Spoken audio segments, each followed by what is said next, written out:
Welcome to my channel. నేను మీ సుజాత. ఈరోజు ఏంటంటే వంకాయ దాల్చా అనమాట.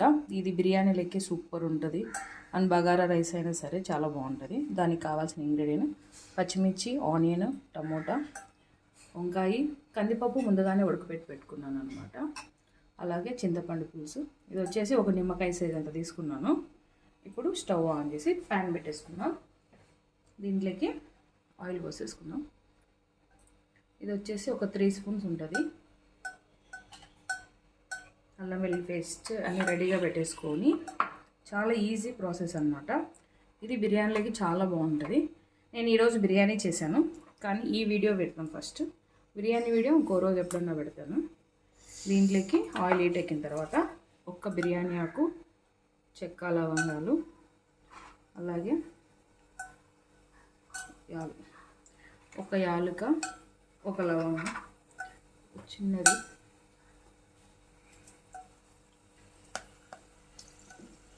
ఇవన్నీ వేసిన తర్వాత ఇప్పుడు మనం ఆనియన్ వేసుకుందాం.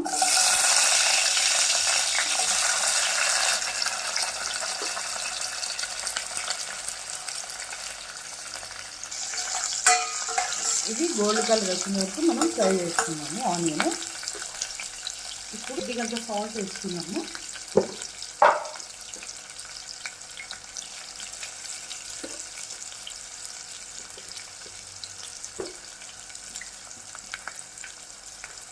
సాల్ట్ ఎందుకంటే ఆనియన్ తొందరగా వేగిపోతాయి అన్నమాట.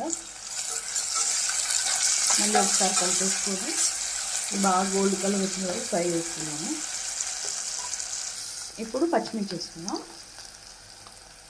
ఇలా వేగేటప్పుడు అవి కూడా బాగా వేగుతాయి అన్నమాట.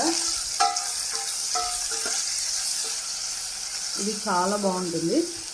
దీంట్లో ఎగ్స్ కూడా వేసుకోవచ్చు, మనం బాయిల్ చేసుకొని ఎగ్స్ వేసుకోవచ్చు, అలాగే చికెన్ కూడా వేసుకోవచ్చు అన్నమాట. బాగుంటుంది. చూడండి ఇలా వేగాయి కదా.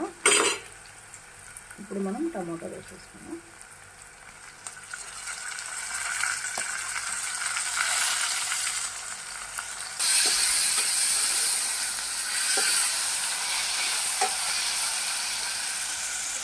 ఇది అల్లం వెల్లుల్లి పేస్ట్ వేసుకున్నాము.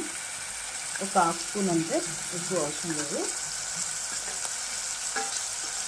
మళ్ళీ కలిపేసుకున్నాం. ఇది పచ్చివాసన వేసే వరకు వేసి చేసుకున్నాం.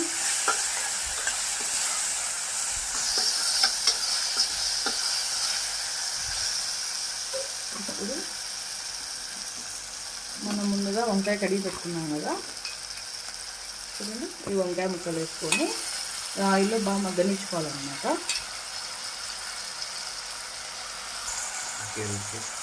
ఇలా జంపుగా కట్ చేసుకోవాలి, అప్పుడు తొందరగా మగ్గుతాయి.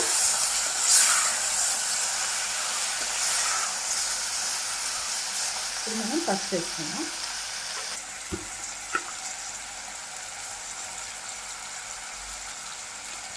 వేసుకొని ఒకసారి మంచిగా కలిపేసుకున్నాం.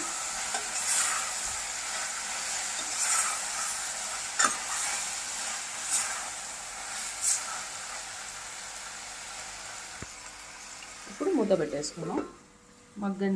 వంకాయ మగ్గేంత వరకు ఉంచేద్దాం. ఇప్పుడు వంకాయ మగ్గిందో లేదో ఒకసారి చూసుకున్నాం మనం. మళ్ళీ ఒక్కసారి అలా కలిపేసుకున్నాం, లేదంటే అడుగు అంటేస్తుంది. అల్లం వెల్లుల్లి పేస్ట్ వేసాం కదా, అడుగు అంటేస్తుంది అన్నమాట. దీంట్లోకి కొత్తిమీర కొద్దిగా వేసేసుకున్నాం. కలిపేసుకున్నాం.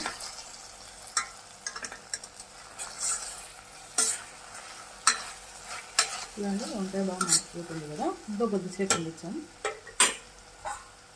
మూత పెట్టేసుకున్నాం.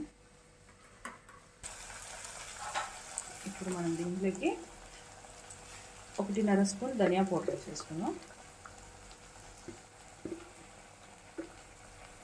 అలాగే కారం వేసుకున్నాం. కారం వచ్చేసి నేను కొద్దిగా ఎక్కువ వేస్తాను, ఎందుకంటే నిమ్మ పులుసు చేస్తున్నాం కదా, అందుకనేసి కొద్దిగా పడుతుంది. దీంట్లో లెమన్ అయినా వేసుకోవచ్చు, లేదంటే చింతపండు పులుసు అయినా వేసుకోవచ్చు, మీ ఇష్టం. పులుపు చూడండి ఇలా కలుపుకున్నాక ఇప్పుడు మనం చింతపండు పులుసు పోసేసుకున్నాం. నేను ముందుగా ఇది నానబెట్టి పెట్టుకున్నాను. ఒక పెద్ద నిమ్మకాయ సైజ్ అంత చింతపండు నానబెట్టి పులుసు తీసాను. ఇప్పుడు దీన్ని ఒక ఉడికి ఇలా రానిచ్చేద్దాం. మళ్ళీ కందిపప్పు వేసుకుందాం. ఇదంతా ఒకసారి కలిపేసుకొని మనం మూత పెట్టేసుకుందాం. అంటే ఇలా ఉడుకు పట్టేసింది కదా. ఇప్పుడు నేను ఇది వచ్చేసి ఒక చిన్న గ్లాస్ అంత కందిపప్పు తీసుకున్నాను. ఇది బాగా 4 విజిల్స్ వచ్చిన వరకు ఉడకబెట్టి ఇప్పుడు మనం దీంట్లో వేసేసుకున్నాం కందిపప్పు. శనగపప్పు అయినా వేసుకోవచ్చు, బాగుంటుంది. లేదా 2 మిక్స్ అయిన చేసుకోవచ్చు. ఇప్పుడు వాటర్ వేసుకోవాలి. మనకి ఎంత చిక్కగా కావాలనుకుంటా, లేదంటే ఎంత పతలంగా కావాలనుకుంటే వాటర్ మనం చూసుకొని అడ్జస్ట్ చేసుకోవచ్చు. చూడండి, ఇలా అంతా కలిపేసుకొని ఒకసారి సాల్ట్ చెక్ చేసుకోండి. కొద్దిగా తక్కువ ఉంది. సాల్ట్, కారం అన్నీ చెక్ చేసుకొని వేసేసుకోండి. చాలా అంటే చాలా బాగుంటుంది. Mutton curry and bagara rice super combination ఇది. ఇప్పుడు మూత పెట్టేసుకుందాం. చూడండి, ఇలా ఉడకబట్టింది కదా. ఒక్క 10 మినిట్స్ ఇలా ఉడికేస్తే సరిపోతుంది. సిమ్లో పెట్టేసుకోండి. వంకాయ ఉడికితే సరిపోతుంది. ఆల్రెడీ మగ్గింది కదా ఆయిల్లో. సూపర్ అంటే సూపర్ టేస్ట్ ఉంటుంది.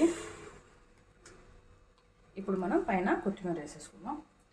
ఇందాక తీసి పెట్టుకున్నాం కదా, అది వేసేసుకుందాం.